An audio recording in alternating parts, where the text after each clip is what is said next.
শিক্ষায় গড়ে সমাজ, শিক্ষায় আনে সংস্কৃতি।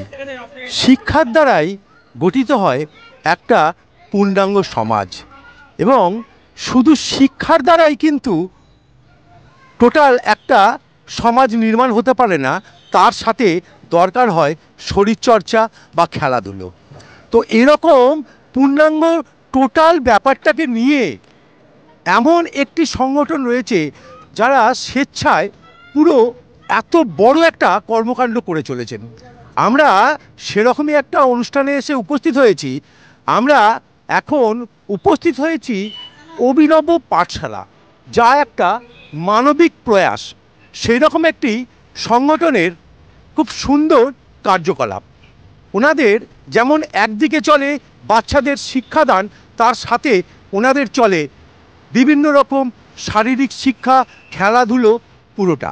তা আমরা ওনাদের কিছু কর্মকর্তাকে ডেকে নেব, স্বেচ্ছাসেবীকে ডেকে নেব, যারা এই ধরনের একটা প্রয়াস চালিয়ে যাচ্ছেন। ওনাদের সাথে একটুখানি কথা বলবো, বলে আপনাদের বোঝানোর চেষ্টা করব ওনারা অ্যাকচুয়ালি এত বড় একটা কর্মকাণ্ড কীভাবে, কী চিন্তাধারার মাধ্যম দিয়ে ওনারা করে চলেছেন।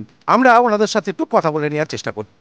অভিনব পাঠশালা আজকের দিনে কিন্তু বিশাল একটা কর্মযজ্ঞ করে চলেছেন। তো এই যে অভিনব পাঠশালার যে উদ্যোগ, এই উদ্যোগটা অ্যাকচুয়ালি কীভাবে, শুরুটা কীরকমভাবে একটুখানি কথা বলে নেব। শুরুটা বলতে আমরা হঠাৎ একদিন 2018 জুন, তখন মাঠে বসে দু একজন বন্ধু মিলে, আমাদের ম্যাডাম ছিলেন রীতা ঘোষ, আমি আরও কয়েকজন যারা ছিল, তাদের নিয়ে বসে একটু আলোচনা করছিলাম যে কীভাবে কী করা যায়। অনেক বাচ্চা দেখছি এদিক ওদিক ঘুরে বেড়াচ্ছে, তারা না পড়াশোনা করছে। সন্ধ্যের পর তারা বিভিন্ন ধরনের মানে বাজে জায়গায় গিয়ে তারা হয়তো মেলামেশা করছে। তো তখন থেকে আমাদের ইচ্ছে হয়েছিল, তো আমরা একটু যোগার সঙ্গে থাকি, যোগব্যায়ামের সঙ্গে। তো আমাদের 21শে জুন আমাদের বিশ্ব যোগ দিবস হয়েছিল। তো আমাদের রেলের জিআরপি সাহেবরা বলেছিলেন প্ল্যাটফর্মে এসে একটা যোগার প্রোগ্রাম করার। তো যোগার প্রোগ্রাম করিয়েছিলাম বৈকাল বোধহয় 3:30 থেকে। করানোর পর তারপর ওরা আমাদের কিছু মানে সাহায্য দিতে এসেছিলো, মানে টাকা দিয়ে সাহায্য। তা আমরা তখন ওনাদের বলেছিলাম যে দেখুন না, আমাদের অন্য একটা কিছু চাই। তখন ওরা বলেছিল কী চাই? তখন আমরা বলেছিলাম যে আমাদের একটু জায়গা দিলে ভালো হয়। তখন বললো কেন জায়গা, হঠাৎ আপনারা এটা কেন চাইছেন? তো তখন আমরা বলেছিলাম যে দেখুন এইসব বাচ্চা যারা এইভাবে ঘুরে বেড়াচ্ছে, অনেকের বাবা মাই তারা বাসন মেজে বাজার ইয়ে করছে, নানা রকমভাবে তারা সময় কাটাচ্ছে। তো আমরা সেটাকে চাইছি যে তাদের বাচ্চাগুলোকে অন্তত শিক্ষার আলো দেখাতে। তো সেই আমাদের প্রথম স্টার্ট। তারপর থেকে আমরা আস্তে আস্তে আস্তে আস্তে এগিয়ে চলেছি, আজকে এই জায়গায় আমরা এসে পৌঁছেছি। জানি না সবাই সহযোগিতা কতটা আমরা মানে সহযোগিতা তো প্রত্যেকের থেকে পেয়েছি, নাহলে আমরা এত মানে কী বলবো। আপনাদের এখন যে আপনাদের যে যারা পরিচালন করছেন, বিভিন্ন ধরনের শিক্ষক রয়েছেন, আরও অনেকে আছেন যারা আপনাদের পরোক্ষ বা প্রত্যক্ষভাবে সাহায্য করছেন। এরকম আপনাদের সংগঠনে মোটামুটি কতজন আছেন? আমাদের এখানে 12 জন টিচার তো আছে, এবং আমাদের সঙ্গে সহযোগিতা করছেন আমাদের লোকাল মগরা থানা। আমাদের ভীষণভাবে মানে সাপোর্ট করেন মেন্টালি এবং ফিজিক্যালি। ওনারা আসেন এখানে, আমাদের খুবই সাপোর্ট করেন। এবং আমাদের ক্লাব, যে ক্লাবে আমরা এখন পড়াচ্ছি, আমাদের নির্দিষ্ট এখনও যেহেতু শেল্টার নেই, তো ওনারা আমাদেরকে শেল্টার দিয়েছেন, শীর্ষাঙ্গ ক্লাব। এবং আশেপাশেও যারা নেইবার মানে অধিবাসী আছে, তারাও আমাদের খুব পাশে দাঁড়িয়েছেন। আপনাদের এখন স্টুডেন্ট কতজন? প্রায় আমাদের 130 জন স্টুডেন্ট আছে। 130 জন স্টুডেন্ট। তো 130 জন যে স্টুডেন্ট রয়েছে, তাদেরকে কী ধরনের শিক্ষাদান করা হয়? আমাদের এখানে পড়াশোনার সাথে সাথে তাদেরকে নাচ, তাদেরকে রিসাইটেশন শেখানো, তাদেরকে নাটক শেখানো, লোক সংস্কৃতির সঙ্গে যোগাযোগ রাখা, এছাড়াও স্পোর্টস, তাদের বিভিন্ন রকমের খেলাধুলা, ইনডোর গেম, আউটডোর গেম সবই তাদের মধ্যে ইনক্লুডিং করা হয়েছে। আর এখানে যে স্টুডেন্টরা আসেন, তাদের যে মানে কী ধরনের শ্রেণী থেকে মোটামুটি এখানে এসে উপস্থিত হন? এটা আপনি একদম নিম্নবিত্ত যারা দুস্থ একদম বাচ্চা আছে, যারা মানে টাকা পয়সার জন্য যারা একদমই পড়াশোনা যারা করতে পারছে না, তাদেরকে নিয়ে আমাদের মেন কাজ। তাদেরকে নিয়ে আমরা কাজ করি, আর আমরা ভবিষ্যতে তাদেরকে নিয়েই আমরা এগোবার আমাদের ইচ্ছে আছে।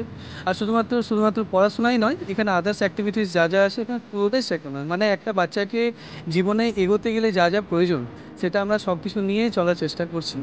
আচ্ছা, এইটা যে এত বড় একটা কর্মকাণ্ড, এই কর্মকাণ্ড তো একটা বিশাল আর্থিক ব্যাপার এসেই যায়, তো এইটা কিরমভাবে জোগাড় হয়?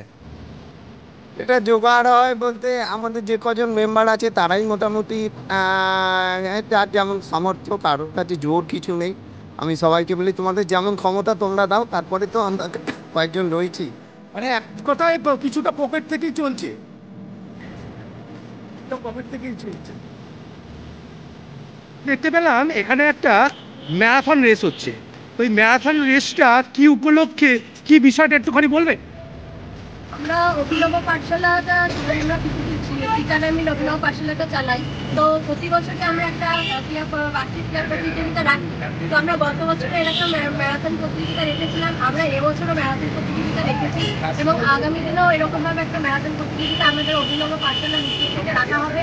তবে এখানে যারা যারা অংশগ্রহণ করেছে, আমাদের এখানে খুবই পরিচিত নাম আমাদের পাপ্পু স্যার, যেটা তাইকুন্ডু থেকে উনি অনেকগুলো পার্টিসিপেন্ট দিয়েছে এবং যে যে পার্টিসিপেন্ট এখানে এসছে তাদেরকে আমাদের অভিনব পাঠশালা থেকে অসংখ্য ধন্যবাদ এবং my hearty congratulation to all of you.